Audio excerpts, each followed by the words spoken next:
आइए इस प्रश्न को हल करते हैं। बाइनरी या द्वि आधारी संख्या 1100101 बाइनरी संख्या को दशमलव संख्या में बदलो। तो इसको क्या करते हैं, ये 110101 देखते हैं इसको कैसे हल करते हैं। इसको दशमलव संख्या में बदलना है। ये बाइनरी संख्या है। बाइनरी संख्या को हिंदी में द्वि आधारी संख्या कहते हैं।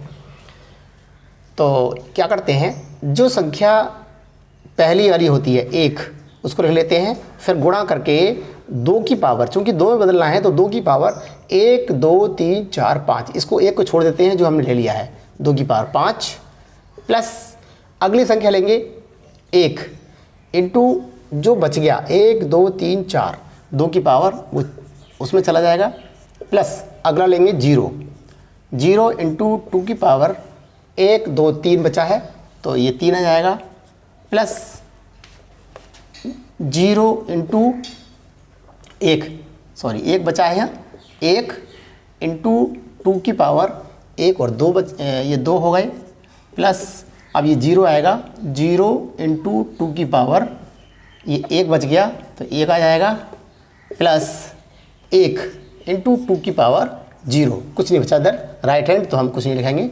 तो हमने ये 1 हो गया, चेक कर लेते हैं, ये अगला 1 हो गया, फिर ये 0 हो गया, फिर ये 1 हो गया, फिर ये 0 हो गया और ये 1 हो गया। अब हल करते हैं इसको।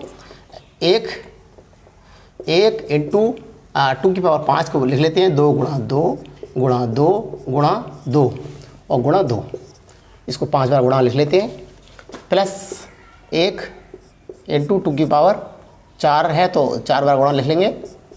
वैसे हम डायरेक्ट कर सकते थे लेकिन कर लेते हैं।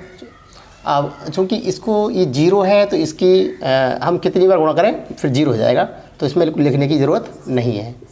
अब 1 गुणा 2 की पावर 2 है तो 2 बार गुणा, प्लस ये 0 हो जाएगा, इसको लिखने की ज़रूरत नहीं है।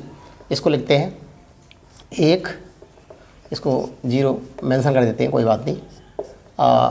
1 इंटू 2 की पावर 0 ये 1 होती है, 2 की पावर 0 1 आती है, इसको 1 लिख लेंगे।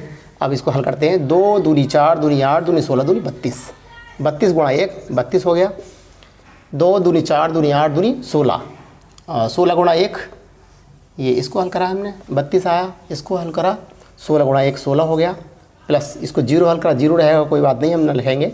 और इसको हल करा 2 दूनी 4 और 1 4, 4 एकन 4 और फिर 1 एकन 1 और यहाँ पर 0 आएगा तो 0 को छोड़ देंगे, 1 कर देंगे और इसको जोड़ लेते हैं। 16 4 20 और 32 52 और 1 53, ये 53 आ गया। अतः 110101 जो द्वि आधारी संख्या है इसका डेसिमल नंबर जो होगा वो 53 होगा। ये यहाँ पर लिख देते हैं तो ये डेसिमल नंबर हो जाता है, ये इसका आंसर।